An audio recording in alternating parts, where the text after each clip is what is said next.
કર્યો કે હવેથી હું રામ કામ પણ શરૂ કરીશ. હવે જે સભા પહેલી બેઠક મળશે મિટિંગ, એમાં હું સીધો સાત્વિક વિદ્રોહ નોંધાવીશ કે આપણું પગલું ખોટું છે, જાનકીને પાછા આપી દો, રામ કાર્ય શરૂ કરીશ. પછી તો કૃપા કરશે ને. ત્યારે હનુમાનજીએ કહ્યું કે પછી તો તારા ઉપર ક્યારેય કૃપા નહીં કરે. વિભીષણ કહે કે આ કયો દિવસ આજ ઉગ્યો છે કે બધામાં બધું ઊંધું જ પડે. કામ શરૂ કરું તોય કૃપા નહીં કરે કે નહીં. ત્યારે હનુમાનજી બહુ જ અદ્ભુત વાત બોલ્યા છે. સુનહુ વિભીષણ પ્રભુ કે રીતિ કર સદા સેવક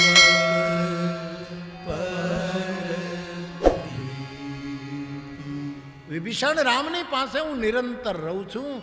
રામના સ્વભાવની જે રીત છે એ આ છે કે જે નામ અને કામ એ બંનેનો સુભગ સમન્વય કરશે. એના ઉપર પરમાત્મા પ્રેમ કરે છે, પ્રીતિ કરે છે. એને પ્રેમ, અને પ્રેમનો દરજ્જો બધા કરતાં ઊંચો છે. બાપ, મારે આપને એ કહેવું છે આ માનસ શહીદમાં કે રામ નામ લેનારો રામ કાર્ય કરે.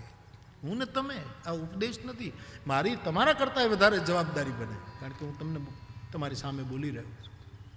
આપણે બધાએ રામ કાર્ય. તો રામ કાર્યની વ્યાખ્યા શું? હનુમાનજીનો અવતાર રામ કાર્ય માટે, જટાયુ રામ કાર્ય માટે ત્યાગે. ભગવાન કહે મારું કાર્ય થાય, રાવણનું પરમ કલ્યાણ થાય. સુગ્રીવ કહે રામ કાજ અરુ મોર નિહોરા. તો આ રામ કાર્ય એટલે શું? કયું રામ કાર્ય? મને જેટલું સમજાય એટલું તમારી સાથે સંવાદ કરું. માણસના આધારે, ગુરુ કૃપાથી, અથવા તો જે કંઈ જોયું, થોડું જાણ્યું હોય આપણી અક્કલ પ્રમાણે, આ રામ કાર્ય. પહેલું રામ કાર્ય મેં ઘણી વખત કહ્યું છે, આ તો સંદર્ભ છે શહીદીનો, એટલા માટે કહું છું. પહેલું રામ કાર્ય છે કે માણસે પોતે પોતાની શક્તિની ખોજ કરવી જોઈએ. પોતે શું છે એ જાણવાની કોશિશ કરવી જોઈએ. વેદાંત એમ કહે છે કે સ્વરૂપનો જેને બોધ થઈ જાય એને જગતમાં ક્યારેય દુઃખ આવતું નથી. જેને પોતાનો સ્વબોધ થઈ જાય એને દુઃખ નથી. દુઃખ આવે એના કારણો, આપણા ઉપર જે દુઃખ આવે છે એનું કારણ આપણે જેને દુઃખ કહીએ છીએ. યોગ્ય ઘટના બને, યોગ્ય પરિસ્થિતિ ઊભી થાય, યોગ્ય સ્થાન મળે, યોગ્ય વ્યક્તિની મુલાકાત થાય અને આપણને જે રાજીપો થાય એનું નામ સુખ. આપણને જે વ્યક્તિ ગમે નહીં એને મળવાનું થાય. આપણે જે જગ્યાએ જવું નથી ત્યાં પરાણે જવું પડે. આપણે જે પરિસ્થિતિ ગમતી નથી એવી પરિસ્થિતિમાં મુકાવવું પડે. આપણને જે નથી ઘટના ગમતી એવી ઘટનામાં સંડોવાવું પડે. એ બધું દુઃખ. હાવ સીધી સાદી વ્યાખ્યા.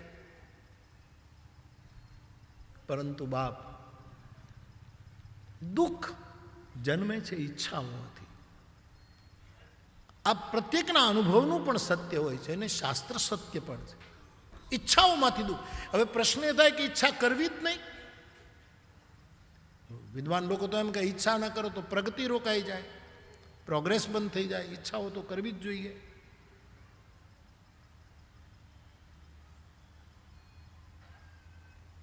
શું કરવું? આશા છોડી દેવી?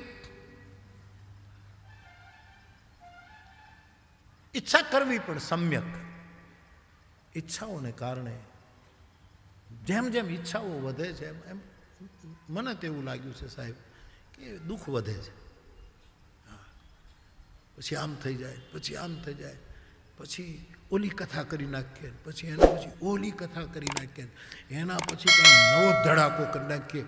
આ બધા જ એ સાત્વિક દુઃખો આપશે, પણ દુઃખ જ આપે. ઈચ્છાઓ, ઈશ્વરનું એક નામ છે અનીહ, એક સ્વભાવ છે પરમાત્માનો અનીહ, ઈચ્છા મુક્ત, નિરપેક્ષ.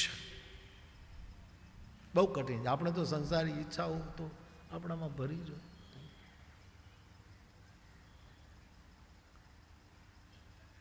ચાહ, હું પહેલાં કોકનું લખેલું બોલતો હતો, ચાહ पैसों को पैसों से चाह पैसों को आने में आने लगी. પહેલાં આપણે પૈસા હતા ને તો પૈસા હોય 1 પૈસો 2 પૈસા, પછી એમ થાય આ 1 પૈસો ને 2 પૈસા એના કરતાં અમુક આના જો મળી જાય, 1 આનો ને 2 આના, આ ચાહ છે. ચાહ પૈસો સે આને में आने लगी, ચાહ આનો સે રૂપિયા બનાને લગી. પછી એમ થાય કે આ 16 આના ભેગા રાખવા એના કરતાં 1 રૂપિયો હોય તો ચાહ આનો સે રૂપિયા બનાને લગી. અને ચાહ રૂપિયો છે કોઠી ચુનાતી રહી. પછી રૂપિયા આવે એટલે મકાન બનાવવું જ જોઈએ. આ કાંઈ આલોચના ખોટી ન કરાય. હારા મકાનમાં રહીએ કાંઈ ગુનો નથી. સાધુ સંતોય બહુ સારા આશ્રમોમાં રહે છે ને. એમાં ખોટું શું છે સાહેબ? બધી રીતની થોડીક સાનુકૂળતા હોય તો ભજનય સરખું થાય.